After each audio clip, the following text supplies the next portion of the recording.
दोस्तों, आपको अपने चैनल आर के क्लासेस पर पुनः स्वागत है और मैं आपके सामने कुलदीप प्यादा।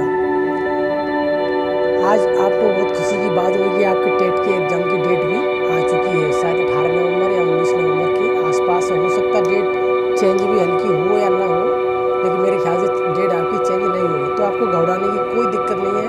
आपके सामने जो टॉपिक मैं लेके आया हूँ, लाभ या हानि, प्रॉफिट एंड लॉस, इससे ज़रूर आपको एक क्वेश्चन मिल जाएगा 100%। चलो देखते इधर मतलब टेट में किस लेवल का ये क्वेश्चन आ सकता है। देखो क्वेश्चन है आपके सामने, यदि 12 वस्तुओं का विक्रय मूल्य 10 वस्तुओं के क्रय मूल्य के बराबर है, यदि 12 वस्तुओं का विक्रय मूल्य 10 वस्तुओं के क्रय मूल्य के बराबर है, तो बताओ दुकानदार को कितने % लाभ या हानि होगी। तो देखो ध्यान से समझो, सॉल्यूशन देखते इधर। कोई दिक्कत नहीं, टेट वाले घबराए नहीं, एग्जाम नज़दीक आ गया, मैं सिलेबस जितना हो सकेगा उतना जल्दी से जल्दी करवा दूंगा। देखो इधर क्वेश्चन पढ़ो, 12 वस्तुओं का विक्रय मूल्य सेलिंग प्राइस, तो मैंने लिख लिया यहाँ पे 12 वस्तुओं का सेलिंग प्राइस एसपी।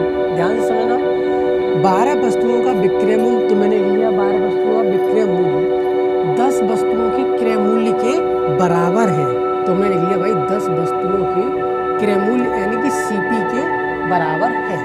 तो बस अब क्या आप कर सकते हो, देखो सीपी हमारे पास क्या होगा 10 और सीपी मतलब एसपी 10 है और सीपी हमारे पास 12 है। तो आप ऐसे चाहो तो ऐसे लिख सकते हो कि एसपी सेलिंग प्राइस कितना हो जाएगा, सामने वाला होता आमने सामने वाला 10 तो सीपी कितना हो जाएगा 12, सीपी कितना हो जाएगा 12। अब आप ऐसे समझो कि किसी ने कोई वस्तु 12 में खरीदी और कितने में बेचा उसने, 10 में बेचा ना। तो आप मुझे ये बताओ कि आपको प्रॉफिट हुआ या लॉस हुआ। लॉस हुआ ना, कि हमने कोई चीज़ 12 में खरीदी और 10 में बेची। तो देखो क्या हुआ, कितने का लॉस हो रहा है भाई, 12 में खरीदी और 10 में बेची यानी कि 2 का। कितने पर हो रहा है, 10 पर, सॉरी नीचे होगा 12 पर, हमेशा नीचे क्या आता है सीपी आता है। तो 12 ही हमने खरीदी और 10 में बेची, 2/12 × 100। 2 से नीचे काट दो 6 बार और 2 से ये काट दो 3 बार, 2 पंजे 10, फिर काट दो 3 से कटेगा 3 एकम 3, तिरछिंग हटा रहा 16 सही 2% क्या हानि। आ गया समझ में। एक बार फिर समझ लो कि उसने क्वेश्चन देखो टेट में इससे ज़्यादा हाई लेवल का क्वेश्चन आ ही नहीं सकता है ना। आप पेपर दे के आना और मुझे बता देना, ठीक है। देखो इधर 12 वस्तुओं का विक्रय मूल्य, तो मैंने लिख लिया 12 वस्तुओं का विक्रय मूल्य सेलिंग प्राइस 10 वस्तुओं के क्रय मूल्य के बराबर है, तो बताओ दुकानदार को कितने % लाभ या हानि होगा। कितने के 10 वस्तुओं के क्रय मूल्य के बराबर, तो मैंने लिख लिया 10 वस्तुओं के क्रय मूल्य सीपी। अब देखो आमने सामने वाली को जहाँ देखो सीपी हमारे पास कितना 10 है और सॉरी एसपी कितना 10 है और सीपी हमारे पास कितना 12 है। यानी कि कोई व्यक्ति है कि 12 में खरीद रहा है और 10 में बेच रहा है, इसका मतलब उसे लॉस हो रहा है। कितने पर हो रहा है, 2 का। कितने पर, सीपी हमेशा नीचे आता है, तो हमारा 12 × 100 हमारे % निकाले यहाँ पे 16 सही 2/3। देखते हैं अगला क्वेश्चन सेम ऐसा ही। देखो इधर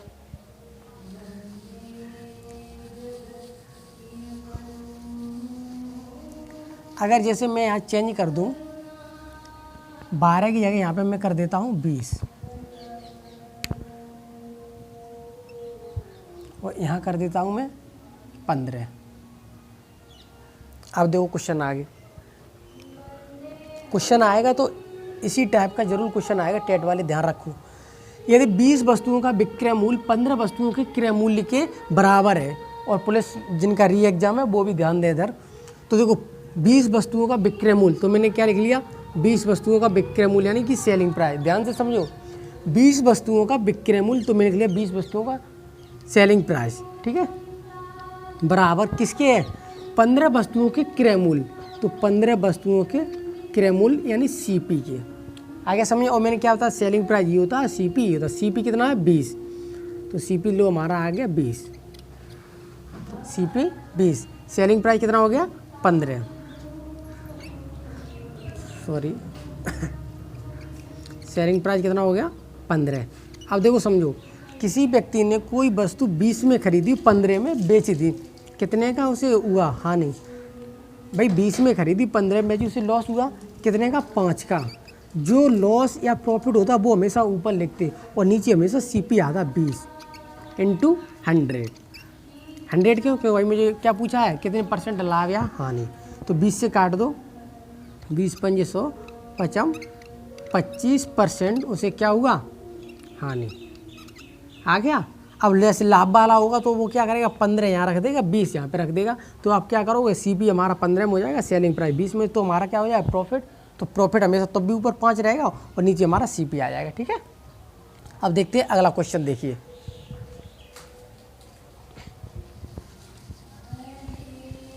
घबराने की कोई दिक्कत नहीं, एग्जाम नज़दीक आ गया तो कोई दिक्कत नहीं, लेकिन ध्यान से आप वीडियो जरूर देखें, वीडियो पूरा जरूर देखें तो समझ में 100% आएगा। आपका 1 से 2 नंबर जरूर इस वीडियो में मिल जाएगा।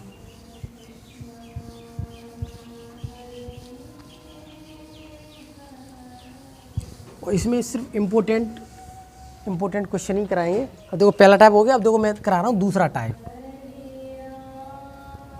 टाइप नंबर दूसरा कैसा है? जैसे कि समझो उसने बोला कि 20% और 10% छूट दे तो उसकी समतुल्य बट्टा बताओ। कितना? जैसे उसने कहा 20% कॉमा 10% कोई वस्तु तो छूट दी जा रही है, छूट दी जाती है, तो उसका बट्टा बताओ। तो बट्टा या समतुल्य बट्टा बताओ।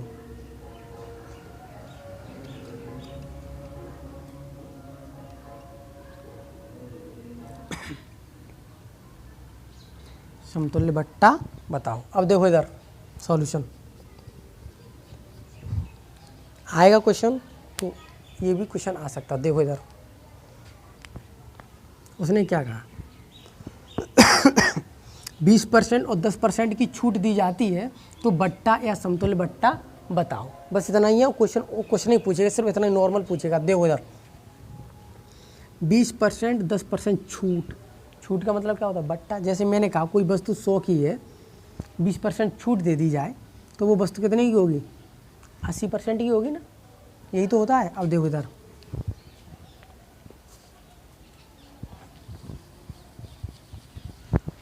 अब देखो इधर 20% का मतलब क्या होता है? 1/5। 1/5। अब आपको समझ में आया 1/5 कैसे है? देखो इधर 20% हटाए, नीचे क्या आया? 100। सॉल्यूशन करो, 0 0 कटा, 2 1 2, 2 5 10, क्या आ गया? 1/5 आ गया।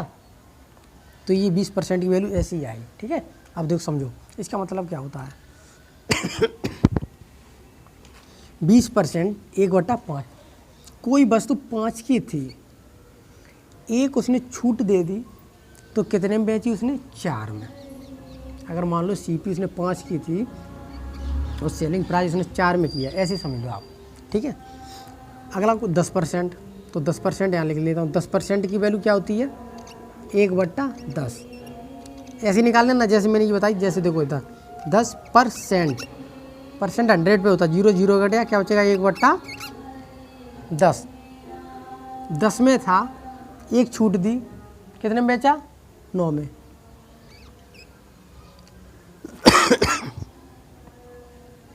अब देखो क्या करेंगे, इन दोनों मल्टीप्लाई करो। 10 पंजे 50, 9 चौक 36, 9 चौक 36। अब देखो क्या हो जाएगा, इसमें से घटाओ, कितना हो जाएगा? 14। कोई वस्तु 50 में खरीदी, 36 में बेची, जाहिर सी बात लॉस हुआ। और हमेशा बट्टा वाले में क्या होता है? लॉस ही होता है। ध्यान से समझो, नीचे क्या आएगा? CP 50 इंटू 100, 2 से काट दो, 14 दूनी 28%। क्या आ गया? 28% लॉस हो गया। अब क्वेश्चन में देखो, और एक और क्वेश्चन इसमें बढ़ा के 2 2 3 3 दे देगा।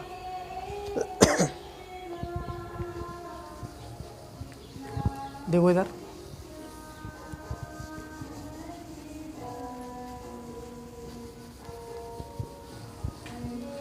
जैसे वो यहाँ पर ऐसे भी दे देगा।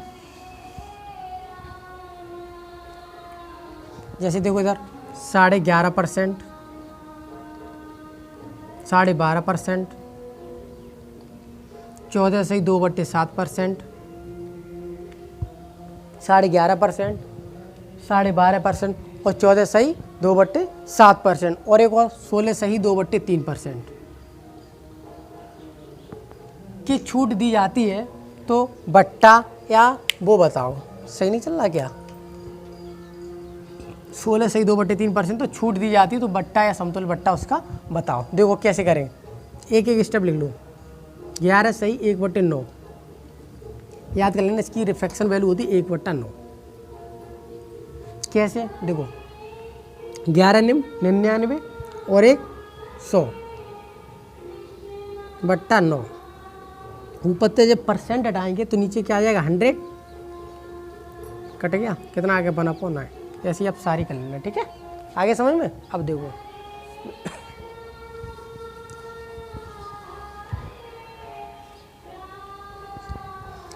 अब कोई वस्तु 9 की थी, एक उसने छूट दी, कितने बेची, 8 की। जैसे समझो यहाँ पे ये MRP मान लो इसका, ये MRP यानी कि अंकित मूल्य मान लीजिए, और ये आपका सेलिंग प्राइस मान लो, ऐसे समझ लो आप। और देखो ध्यान से समझो, 11.5% की वैल्यू 1/9, MRP क्या है, 9 की थी, एक उसने लॉस में बेचा। ध्यान समझो कि बट्टा वाले हमेशा लॉस होता है, बट्टा वाले में लॉस होता है, तो 9 की जगह 8 में। दूसरा 12.5%, इसकी वैल्यू होती है 1/8, 1/8। इसका मतलब क्या होता है कि कोई वस्तु 8 में खरीदी, एक उसने लॉस किया, यानी कितने में जी, 7 में। ऐसे 14.2/7 का ये मैंने आपको बता दिया कैसे निकालते परसेंट। हाँ, जैसे 14 का 7 में मल्टीप्लाई करो, ऊपर ऐड 2/100, ठीक है। इसकी वैल्यू होती है 1/7, 7 में खरीदी, एक लॉस किया इसने, कितने में बेची, 6 में, और रहेगा कोई 16.2/3।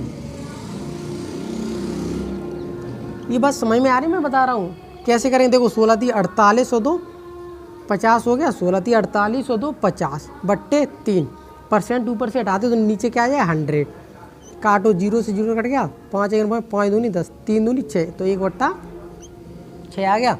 तो देखो 1/6 का मतलब क्या होता, 6 इसका मतलब खरीदी, एक लॉस किया, तो कितने में, 5 में, और कोई रहेगा नहीं। अब देखो डायरेक्ट ऐसे करना चाहते कैसे, देखो आमने सामने सेम हो तो डायरेक्ट कट जाता, 8 से 8 कट गया, 7 से 7 कट गया, 6 से 6 कट गया, क्या बचेगा इधर, 9, क्या बचा इधर, 9, इधर क्या बचा, 5। कोई वस्तु 9 में खरीदी और 5 में बेची, इसका मतलब क्या हुआ, लॉस हुआ ना, कितने का, 4 का। तो क्या हो जाएगा, 4/9 × 100, क्या हो जाएगा, 400/9। काटना चाहो काट दो, 9 चौक 36, 4 बचा 40, फिर 9 चौक 36, 4 बचा 4/9। यही आपका आंसर हो गया। आगे समझ में, कुछ नहीं था भाई। देखो आपको टेट में क्या सिर्फ 4 नहीं देगा, सिर्फ 2 वाले दे देगा, 2 से ज़्यादा नहीं दे सकता। न लेखपाल में, पुलिस में भला 1-2 बढ़ा दे न बढ़ा दे, न इतना ही रहेगा, क्योंकि ये छोटे छोटे एग्जाम में कोई ज़्यादा CGL का एग्जाम थोड़ी नहीं है जो इतना देगा, ये तो CGL में पूछा जाता है। ठीक है, आगे समझ में, चल दो आगे चलते फिर।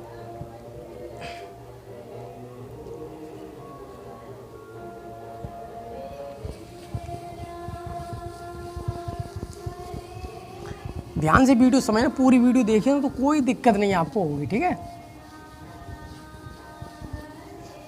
घबराने की कोई ज़रूरत नहीं है। एग्जाम नज़दीक आ गया तो क्या हुआ। अब देखते हैं आगे क्वेश्चन क्या है। ये चैप्टर पूरा ही कंप्लीट कराएंगे हम, चाहे 2 से 3 वीडियो क्यों ना लग जाए। चलो देखते हैं ये अगला टाइप नंबर 3 है, 4 है, जो भी हो। इस टाइप के 2 टाइप के क्वेश्चन हो गए। अब देखो तीसरा टाइप का क्वेश्चन कैसे। देखो एक क्वेश्चन है हमारे सामने कि एक व्यक्ति 2 वस्तुओं के समान मूल्य पर बेचता है। एक व्यक्ति, क्वेश्चन लिख देता हूँ,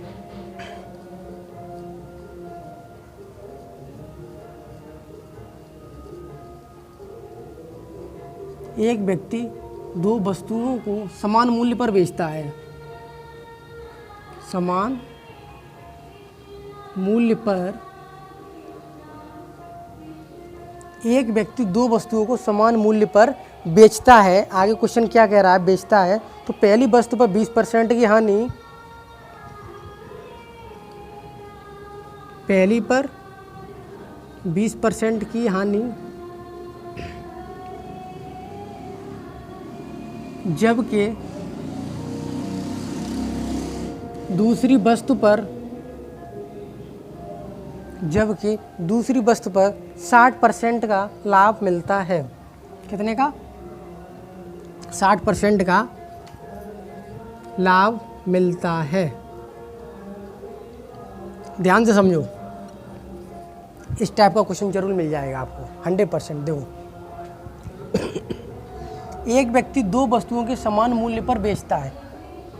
इस लाइन से मुझे क्या मतलब मिला? कुछ मिला? जी मिला कि एक व्यक्ति दो वस्तुओं को समान मूल्य पर बेचता है। इसका मतलब सेलिंग प्राइस हमारा कैसा है? समान है। तो देखो, पहली पर 20% की हानि, मान लो पहले सीपी और एसपी है। पहली कोई वस्तु मैंने मान ली 100 रुपये की थी, चलो ऐसे मान लेते हो। कितने की? 100 रुपये की थी। पहली पर 20% की हानि, यानी 20 की हानि होगी, कितने बचेगी? 80।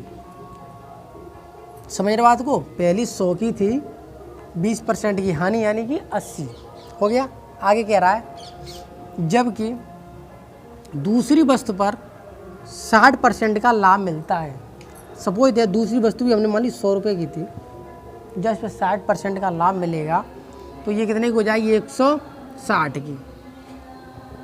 आगे बात समझ में? लेकिन अभी क्वेश्चन पूरा नहीं है। उसने एक लाइन बोली है ऊपर कि एक व्यक्ति दो वस्तुओं को समान मूल्य पर बेचता है। कैसा समान? अब देखो, यहाँ 160 है, यहाँ 80 है, असमान है ना, तो दो का मल्टीप्लाई कर लो तो समान हो जाएगा।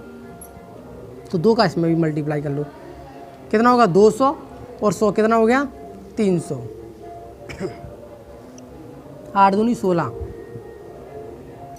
तो ये भी कितना हो गया? 160 हो गया। ठीक है, अब दोनों को जोड़ दो, कितना हो जाएगा? 320 हो जाएगा। यानी कि उसने 300 में खरीदी, 20 प्रॉफिट करके 320 में बेच दी। तो हमने आपको अभी बताया था इससे पहले, चाहे लॉस हो चाहे प्रॉफिट हो, वो हमेशा ऊपर आता। तो कितना? 20 ऊपर आया।